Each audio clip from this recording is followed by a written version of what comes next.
세상을 바꿀 기술, 바로 양자 컴퓨팅에 대해 오늘 한번 파헤쳐 보겠습니다. 지난 70년간 우리 컴퓨터 성능이 정말 어마어마하게 발전했잖아요. 그런데 이제 그 발전의 엔진이 거의 멈출 지경에 이르렀습니다. 말 그대로 더 이상 나아갈 수 없는 물리적인 한계라는 거대한 벽에 딱 부딪힌 거죠. 자, 그래서 오늘은 먼저 지금 컴퓨터가 어떤 한계에 부딪혔는지 알아보고 그 대안인 큐빗은 대체 뭔지, 또 어떤 엄청난 능력을 가졌는지, 그리고 이걸로 뭘 할 수 있는지, 마지막으로 우리 보안에는 어떤 영향을 미칠지 차근차근 살펴보겠습니다. 자, 첫 번째 이야기입니다. 우리가 마주한 한계, 이게 대체 뭘까요? 컴퓨터 혁신의 상징, 무어의 법칙, 다들 들어보셨죠? 반도체 칩에 들어가는 트랜지스터를 계속해서 더 작게, 더 많이 넣는 기술인데요. 문제는 이제 그 부품 크기가 원자 몇 개 수준까지 작아졌다는 겁니다. 여기서 더 작게 만드는 건 물리적으로 불가능한 거죠. 정말 한계에 다다른 거예요. 바로 이 물리적인 장벽 때문에 과학자들이 완전히 새로운 생각을 해야만 했습니다. 아, 이대로는 안 되겠다.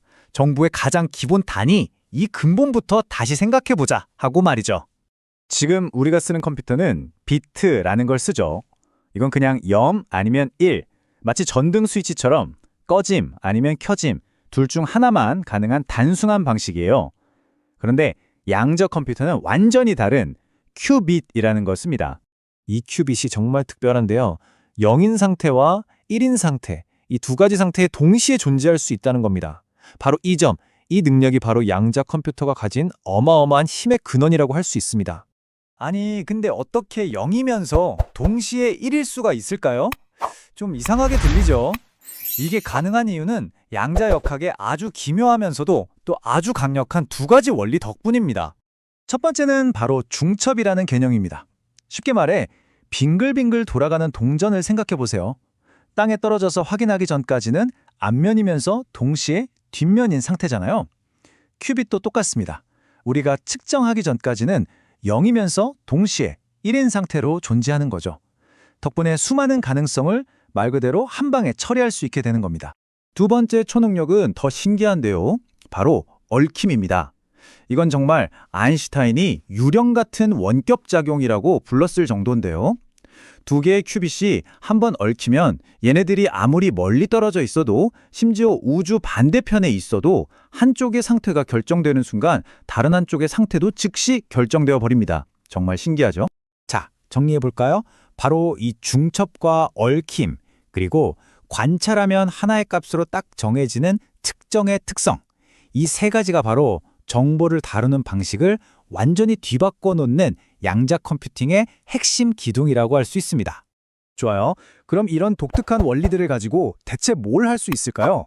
지금부터는 이걸로 현존하는 최고의 슈퍼컴퓨터도 사실상 풀지 못하는 문제들을 어떻게 풀어내는지 한번 들여다보겠습니다. 지금 우리가 쓰는 인터넷 암호 기술의 핵심, 바로 소인수 분해를 예로 들어볼게요. 지금 컴퓨터는 이걸 풀려면 그냥 무식하게 모든 숫자를 하나하나 다 대입해보는 수밖에 없어요. 엄청나게 큰 숫자가 되면 거의 영원히 걸리죠. 하지만 양자 컴퓨터는 달라요. 중첩 능력을 이용해서 가능한 모든 답을 한 번에 확인해버리니까 정답을 찾는 속도가 비교도 안 되게 빨라지는 겁니다. 데이터베이스 검색도 마찬가지입니다. 그로버 알고리즘이라는 걸 쓰면요, 속도가 제곱근만큼 빨라져요. 이게 무슨 말이냐면 기존 컴퓨터로 100만 번을 뒤져봐야 찾을 수 있는 데이터를 양자 컴퓨터는 단 1000번 만에 찾아낸다는 뜻입니다. 엄청난 차이죠? 이게 그냥 공상과학 소설 같은 얘기가 아닙니다. 지금 화면에 보이는 숫자 50, 이게 바로 50개의 안정적인 큐빗을 뜻하는데요. 전문가들은 이 정도가 되면 양자 컴퓨터가 특정 분야에서 기존 컴퓨터를 뛰어넘기 시작하는 이른바 양자 우위의 시작점으로 봅니다. 근데 놀라운 건 구글이나 IBM 같은 대기업들은 이미 이 단계를 넘어섰다는 사실이죠. 5년 안에 실제로 쓰이는 모습을 볼 수 있을 거란 전망도 나옵니다. 그런데 말이죠, 이렇게 강력한 힘은 동전의 양면과도 같습니다. 특히 우리 디지털 세상의 핵심인 보안 분야에서는요. 생각해보세요. 양자 컴퓨터가 그 어려운 문제들을 순식간에 풀어버린다고 했죠. 그 능력은 우리의 소중한 이메일, 은행 계좌, 개인적인 대화들을 지켜주는 지금의 암호를 깨는데도 똑같이 사용될 수 있다는 뜻입니다.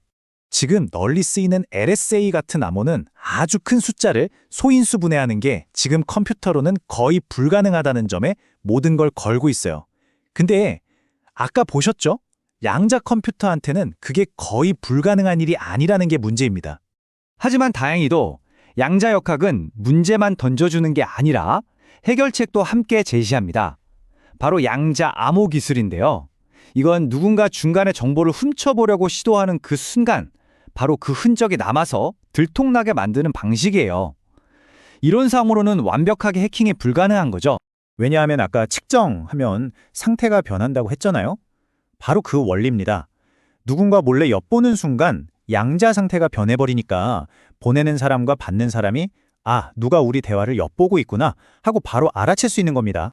새로운 약을 만들고 절대 뚫리지 않는 통신망을 구축하는 것까지 이 양자 기술은 정말 우리 세상을 완전히 바꿔놓을 잠재력을 가지고 있습니다.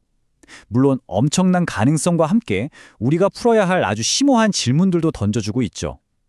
양자 혁명은 이미 시작됐습니다. 우리는 과연 이 변화를 맞이할 준비가 되어 있을까요? 구독과 좋아요는 영상을 만드는데 큰 힘이 됩니다. 감사합니다.